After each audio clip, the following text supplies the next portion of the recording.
yedin güzelcik? Kızım. Kanda yedin? Kanda yedin? Oh. Sen ne yaşadın? Ya? Şokolat yaşadın. Yani bütün ağzın şokolatlı oldu. Ne yapacaksın?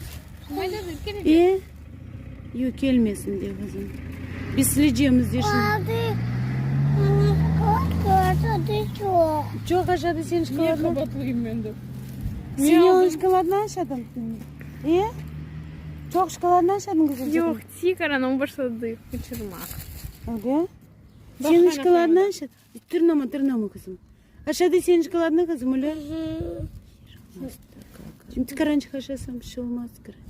O çok sama. Senin bütün şokolatını yaşamak öyle kızım. O da değil.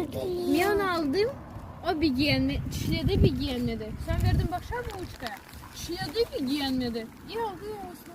Öyle. Ya karanlık aşağısın kızım bir şey olmaz. Aşamazsın. Ben biraz verdi aldım. Bugün pek soğuk.